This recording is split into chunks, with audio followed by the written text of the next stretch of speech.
o'clock.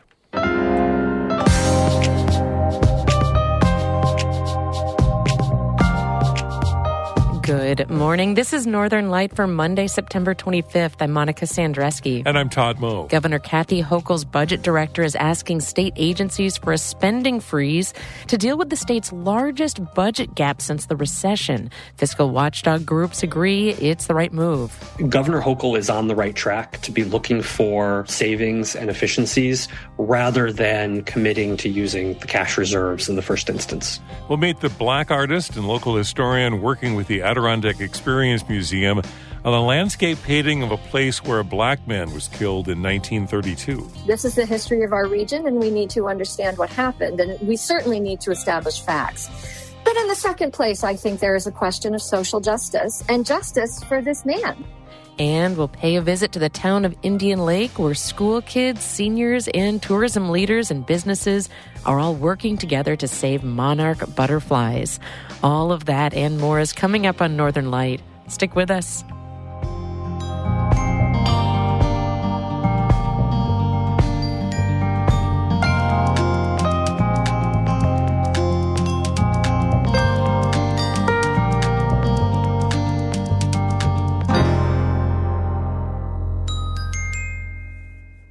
Broadcast of Northern Light here on North Country Public Radio is supported by the Village Mercantile, Saranac Lake, partnering with local nonprofit organizations to sell their merchandise through their e-commerce store. More at villagemerc.com. And by Apothecary Chocolates, making gourmet chocolates by hand from all natural herbs, botanicals, and tree syrups. Apothecarychocolates.com.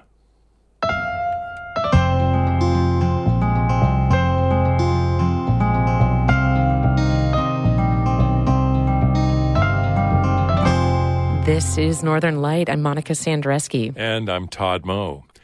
Governor Kathy Hochul's budget director is asking state agencies for a spending freeze due to a mounting state deficit. From Albany, Karen DeWitt reports. Hochul's budget director, Blake Washington, in a letter to state agency heads, writes that an end to 3 years of pandemic-era federal stimulus packages and lower-than-expected tax collections are fueling the gap. It's now estimated to reach $9 billion next year. That's the largest deficit since the Great Recession. Washington tells the commissioners that their agency spending request for the new budget should not total any more than the amount they were allotted in the current year's spending plan.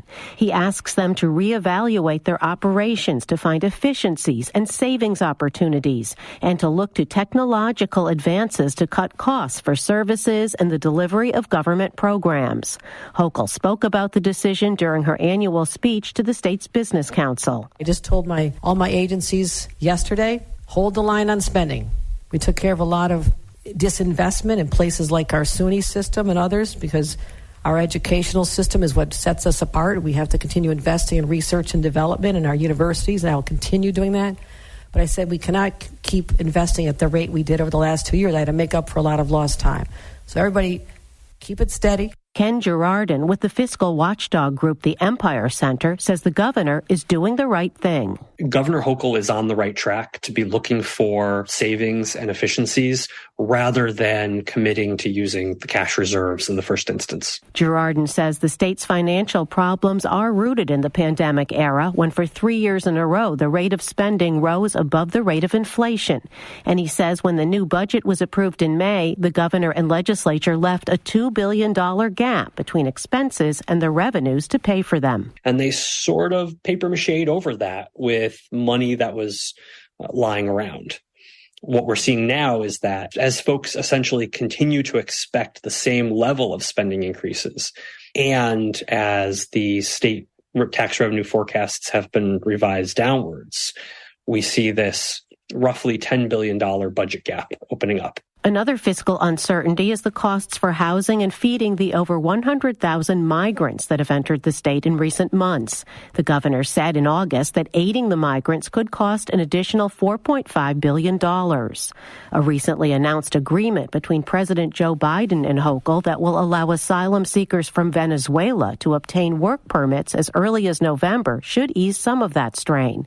But Girardin says there's no predicting when that crisis will subside. The biggest problem from a state budget perspective with the migrant crisis is that we don't know when it will peak. Hochul says one factor in the state's favor is that she spent the 2 years since she's been governor building up the state's reserve funds. We are now at about 18% reserves, $19 billion, because when that rainy day comes, I don't want to have to be in a position to either raise taxes or cut services dramatically. So we are in a good place. Girardin urges Hochul to hold fast to that reserve and not to heed calls from progressive Democrats who want to use the money to fill spending gaps.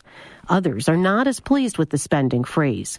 Jasmine Gripper with the school funding advocacy group, the Alliance for Quality Education, says the decision means a cut to education and services for New York school children. She says that's because those needs continue to grow.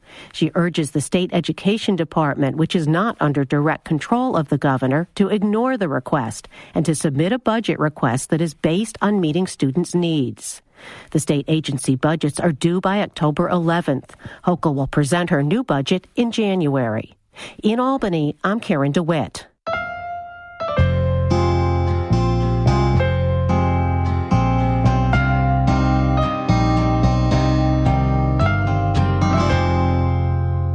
Earlier this summer, people in Warren and Washington counties started reporting a strange thing to their local boards of elections. They said people claiming to be election workers were coming to their homes and accusing them of voter fraud. It turns out that was happening statewide. Now the group accused of making those visits has been served a cease and desist letter. Amy Feiereisel reports. The group, which calls itself New York Citizens Audit, was reported in 13 different counties for approaching people at their homes and falsely accusing them of voter fraud. The Associated Press reports that State Attorney General Letitia James's office sent the group a cease and desist letter last week. In the letter, the AG's office said the canvassers reportedly used fake badges and identification to portray themselves as election workers. The New York Citizens Audit's executive director wrote in an email that the group is not engaged in any canvassing. On its website, the group says it is dedicated to, quote, honest, provable elections in New York and across the nation, end quote. The AG's office said in the letter that if allegations against the group are true, its actions could constitute unlawful voter deception and voter intimidation. The New York Citizens Audit was ordered to stop voter intimidation efforts and to turn over records and communications by October 2nd. Amy Feiereisel, North Country Public Radio. The U.S. government is once again offering free at-home COVID-19 tests to the public. Starting today, each household can request 4 free tests. The announcement comes after COVID-19 hospitalizations have been on the rise for the last 8 consecutive weeks. The Biden administration is investing $600 million to bolster manufacturing of at-home COVID tests. Officials say the new tests will detect the most recent COVID variants. You can order your free tests at covidtests.gov. A remote $5 million property on Little Tupper Lake has gone up for sale. It's the latest Adirondack property to be listed by John Hendrickson, who was married to the late philanthropist and industry heiress Mary Lou Whitney. After her death in 2019, Hendrickson became one of the largest private landowners in the Adirondack Park. In 2020, Hendrickson listed the 36,000-acre Whitney Park estate in Long Lake for $180 million. It's still on the market. New York State has said they'd like to buy it for the Adirondack Park Forest Preserve, but Hendrickson has said he will not sell the 36-acre parcel to the state. After 6 years, the Saranac River Walk in downtown Plattsburgh is officially completed. The 10-foot wide path from Bridge to Broad Street is now open for walking and cycling. It connects previously separate parts of the Saranac River Trail that runs across Clinton County. The project was paid for by downtown revitalization funds. The city received the grant in 2016.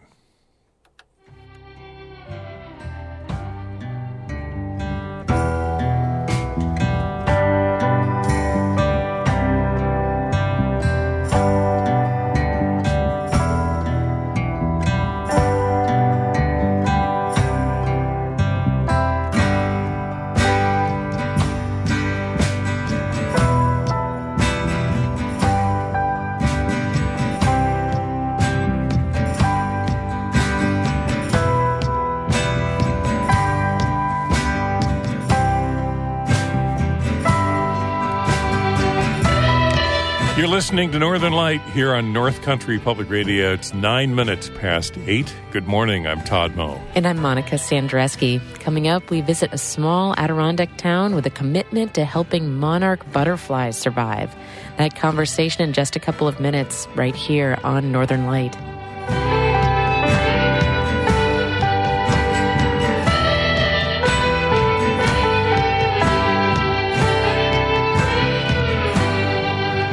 Music by December Wind, and a reminder that we're media sponsor for a concert by December Wind performing native folk rock from Akwesasne. The band takes the stage this Saturday night, September 30th at 7:30 p.m.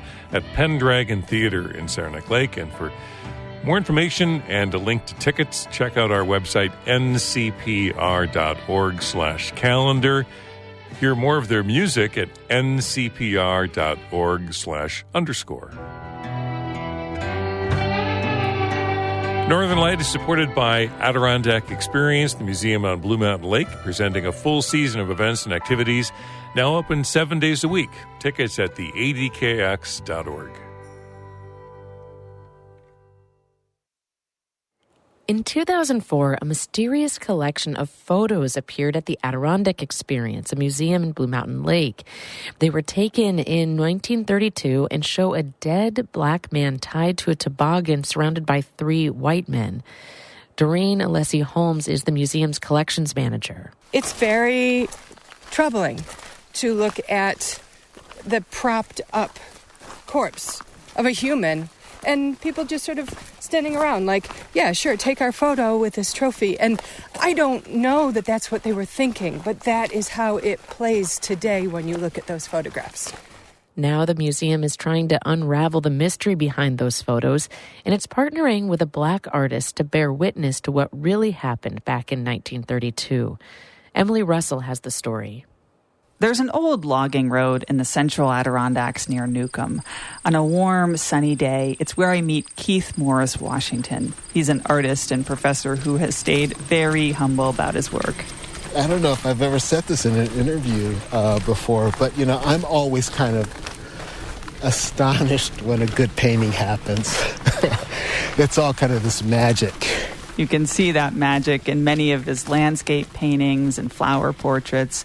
A lot of Washington's more recent work explores Black identity in America. Washington uses art to highlight the violence that Black people have faced in both the past and the present. For one project, Washington has been painting landscapes of lynching sites around the U.S. It's what brought him here to the Adirondacks. For me, part of this is to go to the places and to bear witness, because it really is, for me, about honoring the memories of the victims.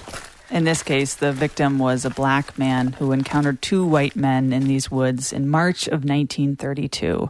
According to historical records, they went their separate ways, but the 2 men reported the black man to police. A few days later, a larger group tracked him down. A gunfight ensued, and the black man was killed. Doreen Alessi Holmes from the Adirondack Experience is our guide out here today.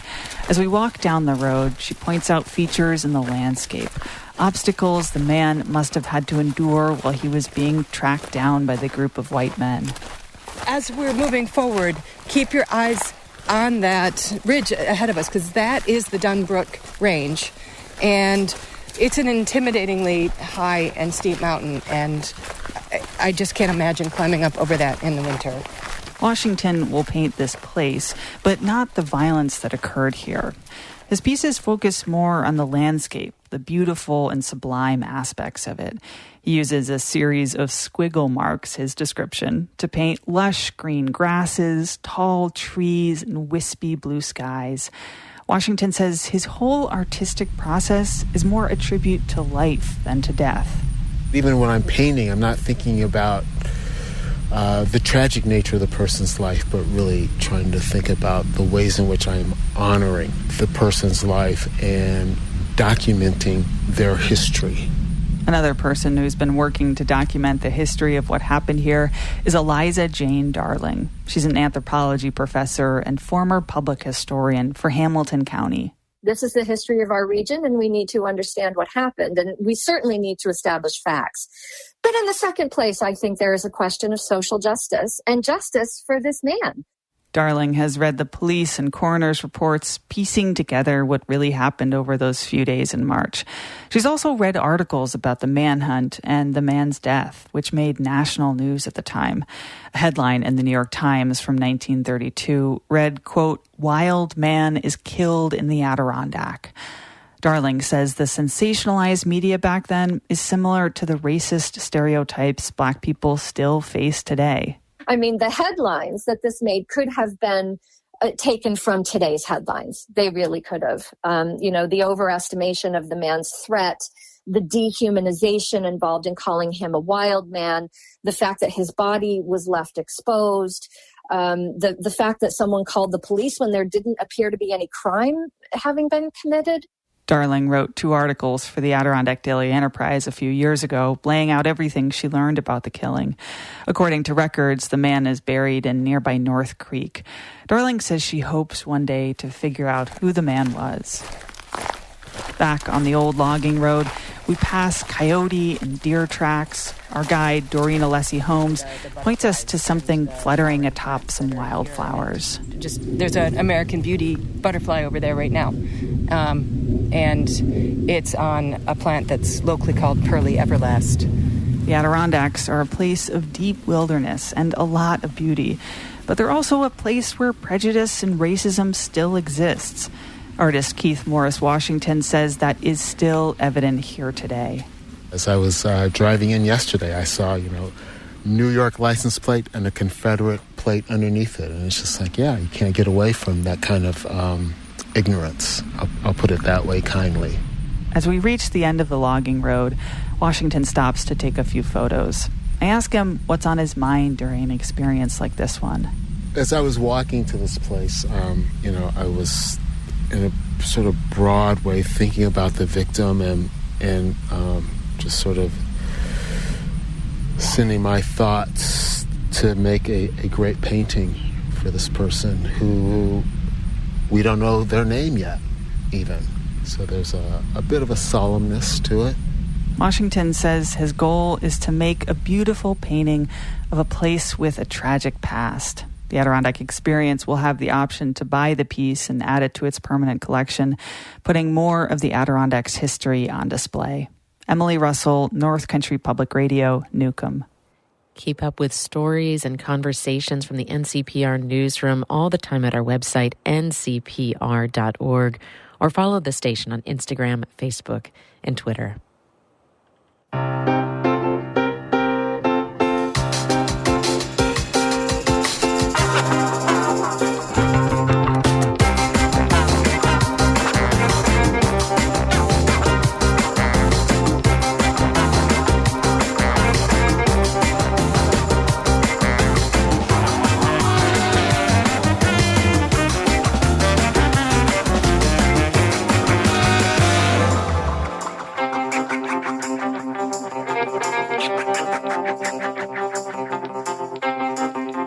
You're listening to Northern Light here on North Country Public Radio. I'm Todd Moe. And I'm Monica Sandreski. Coming up in just a minute, seniors and monarch butterflies in Indian Lake. That conversation in just a couple of minutes. Then stick around after the show for Bird Note. Through playing, birds practice skills they need to survive. We'll hear more coming up at 8:42. But first, Todd has a look at the weather for us. Well, actually a mild first full week of autumn, according to the Weather Service, with partly to mostly sunny skies today and tomorrow. Highs this afternoon, upper 60s, near 70. Light winds out of the east-northeast. Lows dipping into the 40s overnight again tonight. And as I say, mild tomorrow, highs near 70 with partly to mostly sunny skies. And that looks to be the case pretty much through the work week, at least, through the end of Friday, with highs this week near 70, light winds out of the east-southeast. Right now in Canton, we have sunshine, 51 degrees. There's a growing movement in communities around the North Country to do their part to help save monarch butterflies. Monarch numbers have dropped since the early 1990s, mainly due to a decline in milkweed, their primary food source. Garden clubs, environmental groups, and even entire communities have stepped up to create ecosystems and habitats healthy for milkweed and butterflies. Our Todd Moe recently visited a small town in the Adirondacks where school kids, seniors, tourism leaders, and businesses are all working together to save monarch butterflies. Drive or walk through downtown Indian Lake, and you'll likely find mesh butterfly houses in the windows of Main Street businesses, school classrooms, the library, even the town hall. Daisy Kelly, who helped organize Indian Lake's Monarch and Milkweed Trail, brings me to the local senior center. Oh, good. I talked to you all while you're still here. Where about 10 folks sit around a big table sharing lunch and conversation. Many have mesh butterfly cages in their living rooms. Frances Hutchins has lived in Indian Lake since 1947, and she told me that she's released dozens of butterflies in her backyard this summer. Well, I got introduced to it when they brought them in here. I got interested in it, so then my daughter bought me a butterfly house, and I've been doing it for 4 or 5 years now.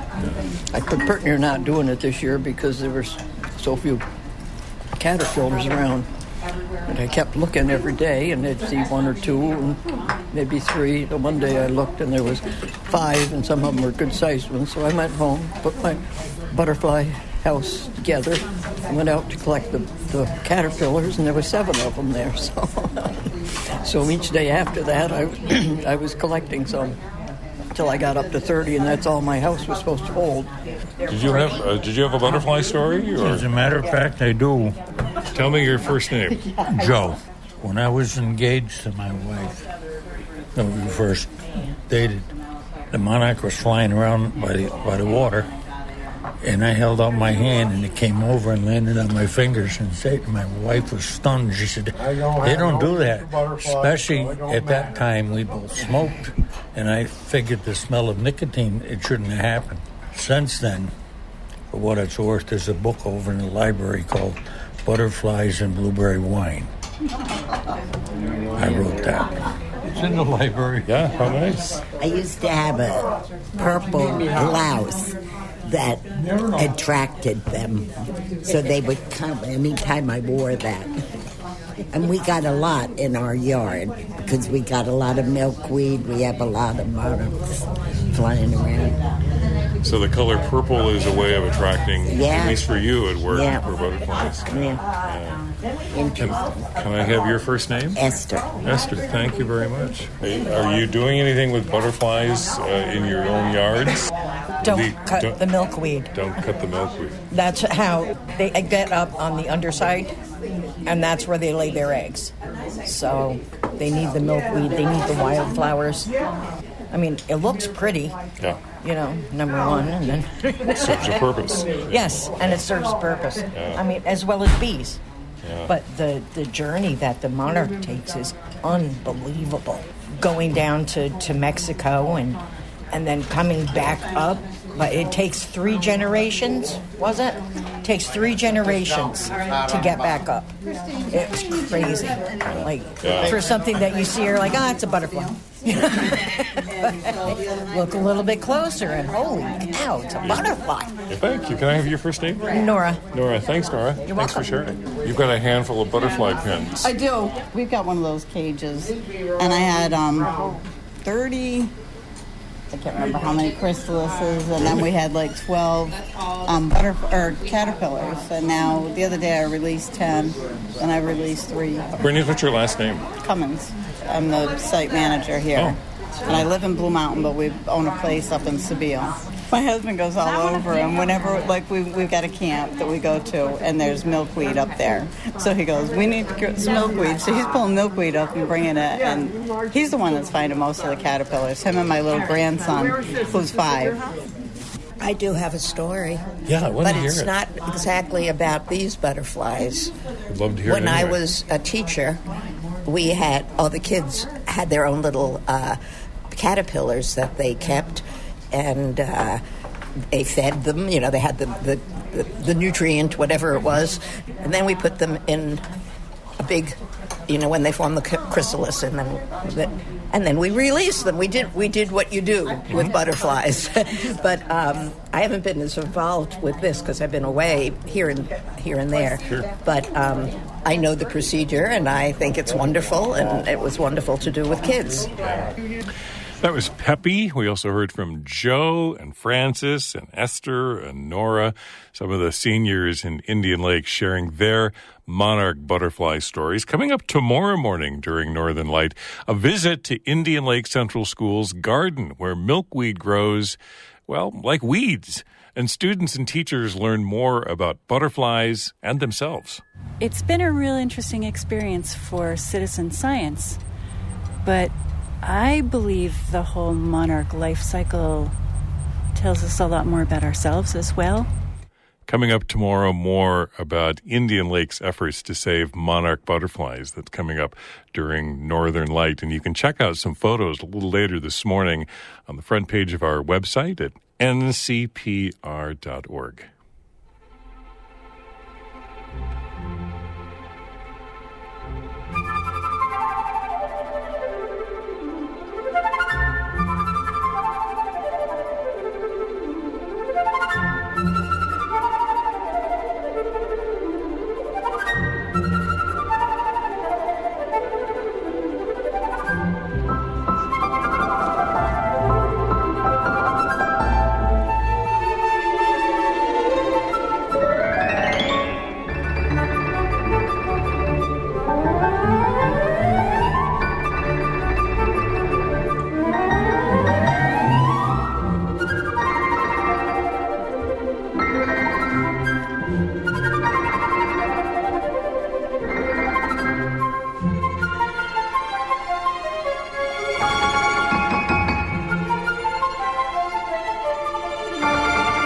Time now is 27 minutes past 8, and this is Northern Light here on North Country Public Radio. And Monica, you had to have seen the fall colors over the weekend. Oh, they are. Wow. They're not just starting, but they've really been rolling since August. Yes, definitely. And a lot going on this week. It's going to be pretty mild, at least relatively mild, over the first week of autumn. So, yeah, get out and do something. I know. There's so many things going on throughout our community, including today. It's the first day of the new exhibit at the Tannery Pond Community Center. It features the fiber work of Charlene Leary and Joy Muller-McCula. Maybe you know these fiber artists. They're no strangers to the Adirondacks. This fiber partnership between Felter and Weaver brings us to discuss what they have in common. They source their inspiration and materials from the natural world, fibers from animals and plants that require feeding, growing, processing, and dyeing. Each stage of production requires water, our precious resource, and this really takes a look at a lot of those natural resources. You can find out more from from tannerypond.org. The opening reception is scheduled for September 29th. That's Friday evening from 5 to 7 at the Tannery Pond Community Center in North Creek. Get outside in the Long Lake area and check out some art. It's an outdoor art installation featuring 11 local Long Lake artists, original artwork on display in the community at various locations. If you're out recreating, sightseeing, hiking, walking, biking, Mount Sabattis Recreation Area, the Long Lake Town Beach, the Medical Center, Shaw Pond, the Town Hall. They'll be out throughout much of October, I guess, and then stored for winter and put back on display next spring. And also continuing our look at exhibits featuring fiber artists and in Lake George at the Courthouse Gallery. Coming up, the new exhibit starting in October is from Hannah Washburn. She's an artist and a sculptor based out of Beacon, New York, and her sculptures are made from recycled clothes and textiles, furniture, household items, and other materials that have former uses and associations. And she sews by hand, works intuitively to create these organic forms. You can find out more from lakegeorgearts.org. And that exhibit, the opening reception is Saturday, October 7th from 4 to 6. And there's a conversation with her coming up in October. You can find out all about that at lakegeorgearts.org. That's it for the show for the day. Morning Edition continues in just a minute. I'm Monica Sandreski. And I'm Todd Moe. Thanks for listening. Be well.